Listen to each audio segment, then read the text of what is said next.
Crypto Decrypted.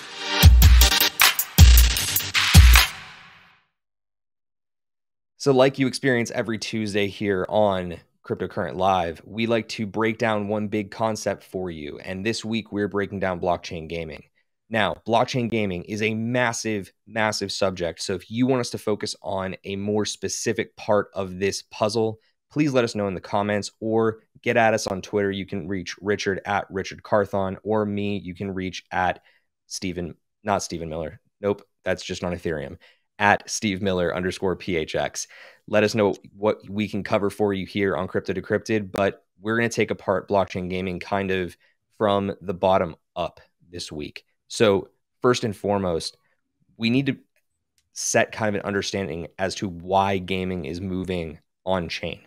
So Richard, tell us a little bit, at least from your perspective, why blockchain gaming has an opportunity and why it's starting to pull people in. So as we know, the world is moving more mobile. More people in the world spend the majority of their time on their smartphones as opposed to being on either a laptop computer or even on being on a major console. So the addressable market is much larger if you go to mobile devices. If you look at some of the largest players in the game, EA Sports, Rockstar, Epic Games, Activision, Blizzard, Ubisoft, etc., most of them are building their games on either PC or Xbox or PlayStation. And they're still making a significant amount of money. They're still doing extremely well, but they're also not necessarily capturing the a massive addressable market that's still out there. And so what a lot of the blockchain games are starting to do is to meet people where they are, which is on their phones. And what they're realizing is if they can create ecosystem of fun games, not only where they get to go play games and have an enjoyable time, but also can earn money while they do it. Now they're really starting to find product fit. And you're starting to get people who become absolute raving fans. And we'll dive into all that in a moment. But first, just wanted to take a step to just explain why more people are going to blockchain and explain also why it's mobile focused and mobile driven to start.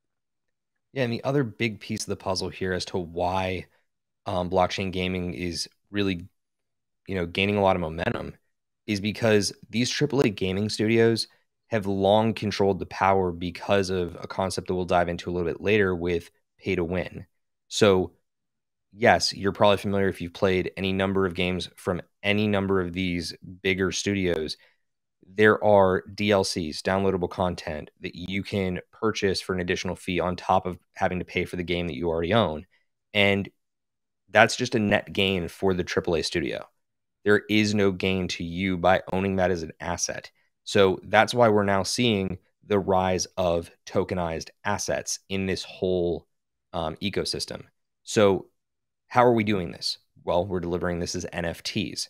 So these NFTs are basically replacing what DLC used to be, or what your in-game weapons are, or your skins. You can own all that stuff as NFTs. And we have a couple really good examples to give you on that.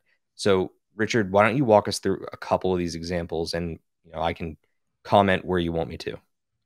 Yeah, so I'll just break all three down and then we'll kind of expand on them. So the first, we're going to start with Loot, which is community built.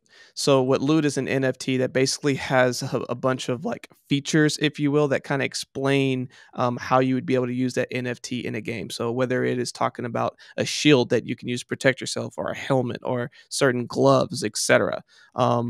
That's where it's community built and kind of showing you ways that you could interact with it within the game. Then you have like Gambling Apes, which is a metaverse casino access play. So if you own a Gambling Ape, you literally can use the avatar to go into this Gambling Ape universe where you can now do virtual online gambling. And not only that, you also, with owning an ape, can go in real life, actual casinos, and go on to events that the community is putting on. So you have the practicality of the metaverse, but you also have the practicality of in real life being able to go and do things like that. And then the final is like Sneaky Vampire Syndicate, which is about playable avatars. And I'll kind of let Steve expand on that one a little bit more. Yeah, so to give you a little bit of a perspective on the SVS project, what they have decided to do from the moment of launch is they've been developing a blockchain version of the old side scroller called Castlevania. And if you gamed in the 90s, you probably played Castlevania. Oh yeah. And look, to me, I thought it was a freaking blast. I loved that game when I was playing it. But the cool thing is here is that they have deployed it and are making it so that you can play with your own avatar. So if you own one of these avatars, you can enter the game as that avatar, or theoretically, if other people want to play the game, you can rent your avatar out to them using a smart contract. Really, really interesting concept there. But at the same time, across at least Gambling Apes and Sneaky Vampire Syndicate, you also have this other bigger thing at play. And that is what we were talking about earlier on in the show in Buy Seller Hodl with access and experience and exclusivity. These projects are really gaining steam and gaining value because of what they're providing to their community. They're giving their community access to exclusive perks. In the case of Gambling Apes, when they launched, they did a massive launch party in Vegas. So if you had a Gambling Ape, that was your ticket into the party. And then they did a massive poker tournament. They've since announced a bigger party that's happening this month in Miami. Massive stuff. Sneaky Vampire Syndicate, they've partnered exclusively with one of the most primo champagne companies in the world to give their members access to really high quality champagne in exchange for the token that you get from staking your vampire. Crazy stuff. But the point is that these are all now then tokenized assets. You can utilize them in game. That's where the NFTs have a role in this. Now, beyond these three examples, you have where the big value is within the gaming world. And that is that a lot of these games are now being built and designed as ecosystems. Now, that's a really important thing to say out loud, because a game ecosystem does not a metaverse make, right? The metaverse is bigger than just a gaming ecosystem. So the sandbox, for example, if you're, again, joining us on YouTube, we've got a graphic up. In the sandbox, you have identity, so the character that you're playing as. You have land, which is an NFT that you can purchase and own a plot of land and monetize off of that. You have additional items and treasure chests and stuff like that. But then you also have an in-game currency that can be utilized to transact in the game, but also to overall kind of manage the value of the platform at large, and that is the sand token. So, Richard, is there something missing here that we need to clarify for the audience when it comes to the game ecosystem, or like how this all kind of fits together? The next thing we kind of need to dive into is just the pay to win versus the play to earn. And what I think is important to describe between this is just giving a couple of examples. So as we look at the pay to win, an example of that is Minecraft and Fortnite. So you're in Minecraft, you're doing all these different things, you're buying stuff in game, but you're doing that to win the game, if you will. Or even with Fortnite, you have the different skins that you can buy, the different dance moves, etc. It's not that it necessarily makes you that much better to win the game, but it gives you some individuality and gives you some perks, if you will, of being able to say this is how you would like to represent yourself in this game. So that's the play to win. The play to earn is different. Now, this is going to be the sandbox in Axie Infinity and Snook. So, an example with Axie Infinity, there's a report that came out recently where you have people in the Philippines who are starting to play Axie Infinity as a full-time job, and they are making $400 a month, which for their location is a very livable wage, and actually is pretty unique that a play to earn game can be providing so much value that they literally can live and support themselves and their families playing a game all day. And so you're starting to see more of those play to earn gaming start to appear. And Steve, like as you look at the play to win versus the play to earn, like how do you think that's going to continue to evolve as we look at crypto and the blockchain space? I mean, I think it's really interesting because the evolution we've seen already start to happen. Like Fortnite is directly translating into the sandbox. They're Mhm. both like voxel based games, So they're trying to create an easier pathway into blockchain gaming so that there's less friction. It's easy to understand how you can move from Fortnite to Sandbox because it's all the same design language, it's all the same game mechanics. Things like that are already in place. Like the real next step from here is seeing true AAA game quality come into blockchain gaming. There Okay, are some well, let's games let's right stay there now. for a second. Well, Sorry, just to interject. I don't even want to get into that yet because I want to speak to one other thing that you had said. So we will get into the AAA of it all in one sec. With pay to win, and this is the really important thing to understand why blockchain game is here, why it's going to stay, and why it's going to go a lot freaking further than it already has. With pay to win, the gaming studios were literally keying in on the fact that you want to naturally get to a higher level. You naturally want to win the game. You want to naturally flex on your friends. And to accomplish that releases an insane amount of dopamine in your brain and it gets you hooked. With play to earn, they're deploying similar mechanics to be able to give you that dopamine release while also not basically allowing you to monetize your actions in this world because everybody knows that time is money. So by taking ownership of some of your in-game assets, you can still make money off of them, whether you're selling them secondary or you're renting them out. That is going to continue to create modern economies. That to me is really, really incredible. But where you wanted to get into with AAA, go ahead and take me there. Yeah, I mean, first of all, just so we can break it down, like what is AAA gaming? Again, just as a broader view, but as they potentially come into blockchain, how could that reshape or accelerate what's already been put in motion? So think about when you think AAA gaming. Yes, our producer Chris may think of this a little bit differently. I think of this in my own terms that AAA gaming is the top tier quality of game. So it has a massive team to develop it. It's most of the times like very complex interaction or you have a bigger world in play. So you have an open world style game. I immediately think of stuff like Fallout, Skyrim, I wouldn't necessarily call Fortnite a AAA game, but in that type of regard, but a AAA studio produces a game that has just insane level of quality and insane level of detail. And as that translates, it's going to naturally bring more money into blockchain gaming. It's going to make this entire world more valuable.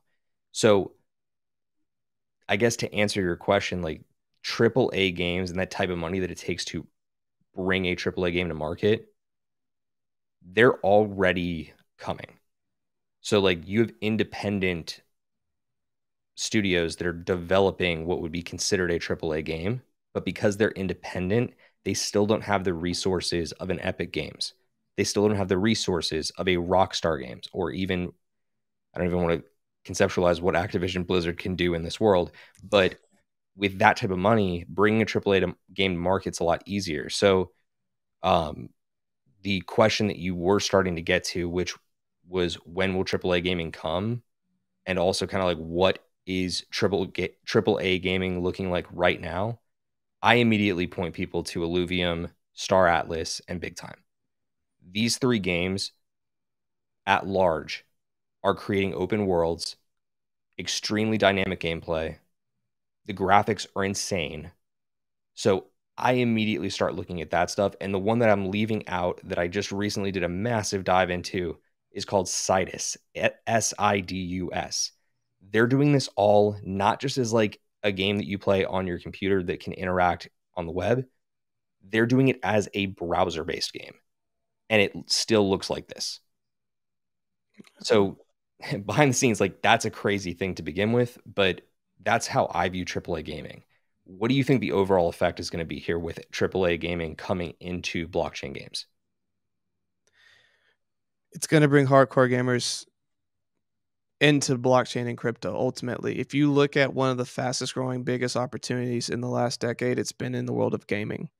Um, the generation of millennials to Gen Zers, etc., we love games. We grew up on this. Like it's part of our everyday interactions, whether we do it to decompress or whether we do it because we're doing it competitively for esports. There's there's an entire market of we as a generation truly enjoy gaming.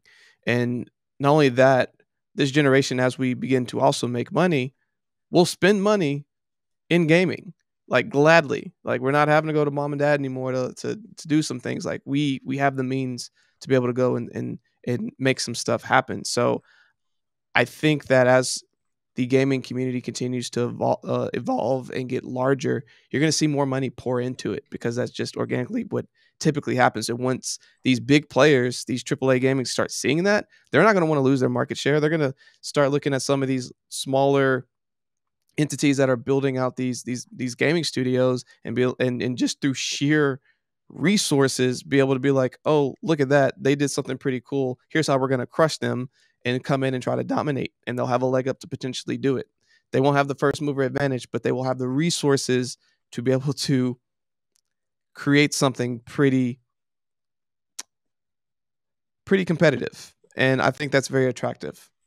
Yeah, I think that the when is largely informed by the how. Yeah. So we're already starting to see a number of these studios partner with players in blockchain gaming just to like get their feet wet, try and like start to find exposure points and learn from the people who are already building in it.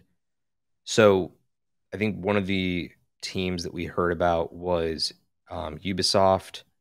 I want to say the other one was Epic. Yeah, I think it was those two. Anyway, I know that Ubisoft is in it. Anyway, they are partnering with Engine. Okay, Engine is the basically the gaming group in crypto that is empowering everybody to build on blockchain. So they're providing, greater assets, a bigger ecosystem, new tools to develop with so that you can properly deploy a game on a blockchain. These new partnerships and these new touch points for AAA studios is what's going to allow them to get in. Because if they dive in head first, they're going to fall flat because they need to create an understanding, even for the people that play their existing games, as to why they should care. So they need to learn internally, then they need to expose their existing audience to it. Once those two things are achieved, I think that's when we start to see AAA gaming move onto the chain in a much bigger way. But again, for right now, if you want to see AAA games on chain, you got three great ones on screen right now in Illuvium, Star Atlas, and Big Time. And as I said, Sidus, that's another one that you need to watch out for. But there's a lot of great games that are currently being developed for blockchain gaming exclusively. The last question that we have to get into to provide more context for this audience is, where does gaming really fit into the metaverse? Because we touched on it earlier, is like the fact that game ecosystems does not a metaverse make. So where does gaming fit into it all? I think it's the first domino, right? So the first lure to some of these metaverses is the land, being able to go there and set up all these different things. But if you want people to come and interact, you need to give them an activity to do. And the easiest activity to do is to play a game. And I think that's going to be the centerpiece of a lot of these metaverses coming in, where it's like, hey, we have this really cool experience. We can meet all these other dope people, but how y'all going to be able to connect and do some fun stuff together is through this game or these games or etc. And then after you make new friends while playing games together, then you're going to go into the rest of the metaverse and do all the other fun things. So I think the hook is going to be gaming for a lot of these metaverses. Yeah, I think the really great comparison is this, is that like, if you see um, like a carnival, or even better, like something like Disneyland, and you're attracted to that and you want to go experience that, think of that as the metaverse. When you get into that carnival, you get into Disneyland, if there's nothing to do there, you're not going to stay. Metaverses need to be sticky. They need to keep the user in it. They need to keep the user wanting to come back to it. And the only way that they can do that is by gamifying the experience. So this is the linchpin. This is the gateway to metaverse in a lot of ways. But when you look back at things that we talked about at the very beginning of this segment with gambling apes, stuff like Metaverse Casino, is going to be a massive fixture in here. Because if you can get people into a casino, think about an actual casino built in the metaverse, and you can walk in and play table games with other people and interact, whether that's in VR or just at your computer screen, you're going to be stuck. You're going to want to do that. Richard, you love a blackjack table. I know that. It's a great time. So the second that they bring that online, you don't even have to go to Vegas anymore. I don't. So like we need to That keep sounds that dangerous. far away from you. That sounds dangerous. So look, is there anything you want to leave the audience with on this to kind of wrap this up with blockchain gaming? To wrap it up, even if you're not a big gamer, even if like you've never been like really big into games that don't have anything to do with crypto or blockchain, pay attention to this. This is something that you need to educate yourself on and can look at. If you look at some of there's like waves within like cryptocurrency and blockchain. We saw like, a lot of layer two solutions that kind of came into play. We saw in DeFi summer that happened last year. We saw NFTs have their resurgence this year. Right now, the next big wave of opportunity is going to be gaming and metaverse. And I really stand by that.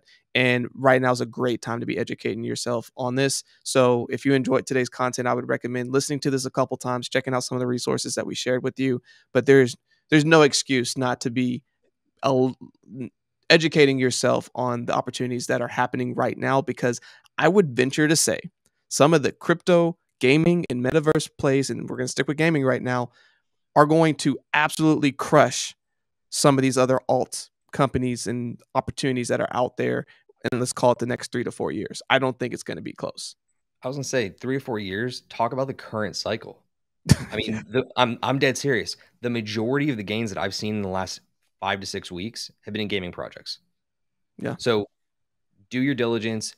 Follow us here because we're talking about these projects before most other people start bringing them to you. We want to keep you informed. We want to keep you educated. Again, we go into Crypto Decrypted just to educate you. We want to bring you some different expert alpha so that you can start to understand these things. And if it interests you, you can then do some deeper research or go down the rabbit hole a little bit further with us. But that's going to wrap up Crypto Decrypted for us this week. If you enjoyed it, let us know what you dug about it. If you want us to expand on something, hit us up on Twitter. Get us in the comments. We want to make this stuff more valuable for you.